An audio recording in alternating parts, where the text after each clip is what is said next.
Napozungumza kituo cha afya, maeneo ya kutolea huduma za afya, mkakati wetu kila kijiji kuwe na eneo la kutolea huduma ya kwanza ambayo ni zahanati. Nimesikia hapa mbunge anasema eneo hili tatizo ni zahanati. Halmashauri ipo, na halmashauri viongozi wenu wako alati kule. Nataka niwaambie, halmashauri sasa hivi mmejikita kutegemea pesa kutoka serikali kuu tu badala ya kutumia na pesa yenu ya ndani.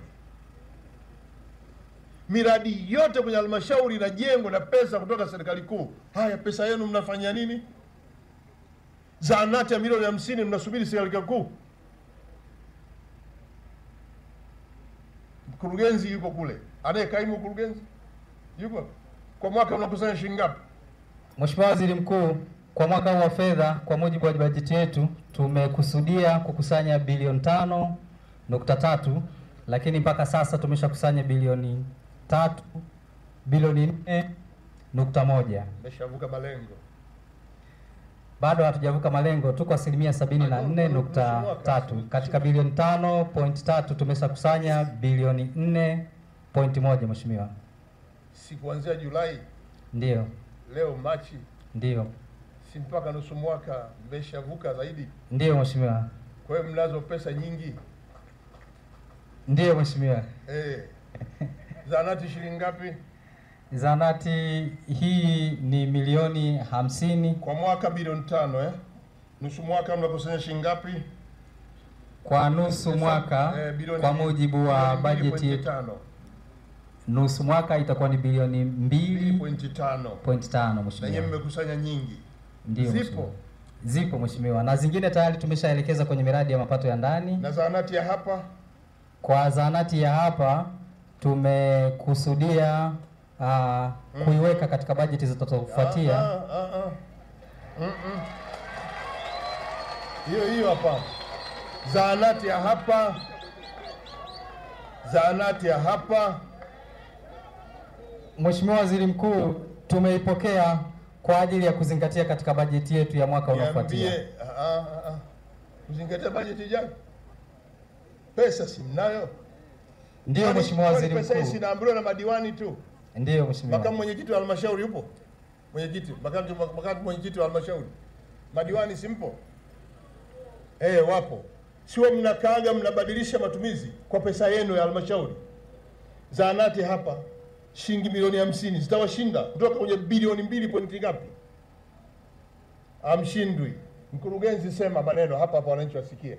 Tunataka zahanati ikamilishwe hapa. Pesa ipo, wanaobadilisha matumizi wale pale. Wewe una shida gani? Mheshimiwa Waziri Mkuu, tumepokea maelekezo yako na tutaiwasilisha kwenye vikao vya maamuzi vya waheshimiwa madiwani ili tuweze kutekeleza maazimio. Sikiliza madiwani wale, sema tutaleta pesa. Wale ndio wanaobadilisha matumizi. Mheshimiwa Waziri Mkuu, tutatekeleza maelekezo yako. Una sababu ya kusita, sema tutaleta milioni 50 kwa ajili ya zahanati. Sema hayo. Mheshimiwa Waziri Mkuu, tutaleta milioni 50 kwa ajili ya ujenzi wa zahanati. Alete lini hapa? Alete lini hapa fedha? Mwezi wa 4.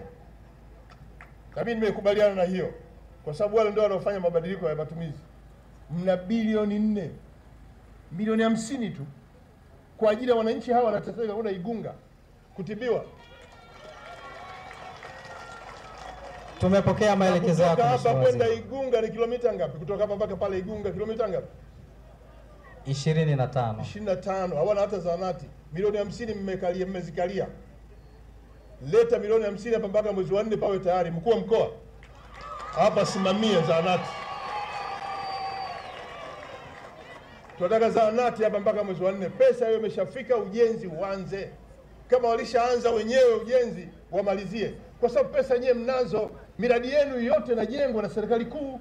Shule serikali kuu, madarasa serikali kuu, vituo vya afya serikali kuu, hospitali ya wilaya serikali kuu, mradi wa maji serikali kuu. Hizo bilioni 4 yenyewe mnashindwa kuleta bilioni 50 hapa mwezi wa 4. Mheshimiwa mkuu wa mkoa, viongozi wa chama, shamaliza hapa tatizo. Igunga oye! Mheshimiwa Ngasa oye! Hii ni pesa ya mapato ya ndani. Maana yake nini? Hawa ndio wanalipa hizo kodi, wanalipa kodi na nyie pesa mnazo. Lakini uzuri, miradi yenu yote mmempa mbunge, na amefanya kazi mzuri mbunge kuagiza fedha kutoka kule serikali kuu kwa Dr. Samia Suluhu Hassan. Pesa imekuja kwenye elimu, pesa imekuja kwenye afya, pesa imekuja barabara, pesa imekuja umeme, pesa imekuja maji. Hizo zenu, hizi za hawa wananchi. Nataka milioni 50 mwezi wa 4 zije hapa zijenge zahanati. Kwa hiyo ndio